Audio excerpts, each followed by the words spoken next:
কি বানাইতেছো মা? কুলি পিঠা। এই যে কুলি পিঠা হইতেছে না? হ্যাঁ, তাহলে যে আটাটা কেমনে কি ছানছো? গরম জল করিয়া হ্যাঁ। এরপর কাই করতে হয়। ও কাই করিয়া এরপরে নারকেল হ্যাঁ। সালাইয়া বাদ দিয়ে এই করিয়া চিনি তারপরে দিয়া হ্যাঁ জাল দিতে হয়, জাল দিয়ে এরপরে বানাইতে হয়। এটা গোল করে তারপরে কি দিতেছো? নারকেল দিতে আছে। নারকেলটা এরকম কেন?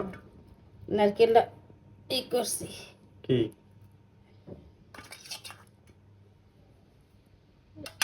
এটা নারকেল এরকম পাক গোল? দিছি নারকেলে। ও খালি পাক দিলে হবে নাকি? না, চিনি দেবো লাগবে। আজকে পিঠা আপনারা দেখেন, এই পিঠা আজকে তেলে ভাজবো না, ভাপাবো আজকে।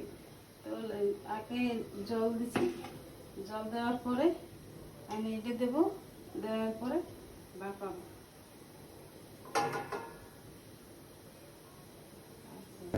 ভাপানের লেগিয়া আগে পিঠে দেওয়া যাবে না, জলটা গরম হবে এরপর ভাপাবো। আমি গরম হয়েছে, এক একটা করে পিঠা দিয়ে দেবো। এই যে দেখেন এখানে।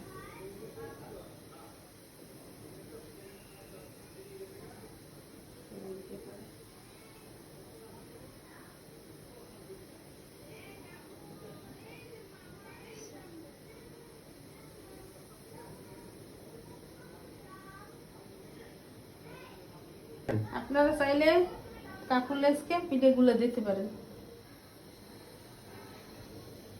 অনেক মজা লাগে এই পিঠেগুলো।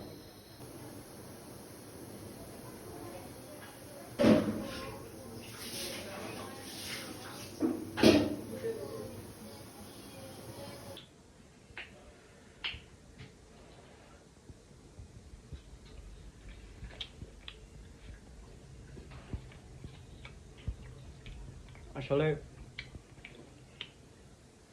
ভাজলে যেরকম টেস্ট, সেদ্ধ করলে আরো বেশি মজা লাগে।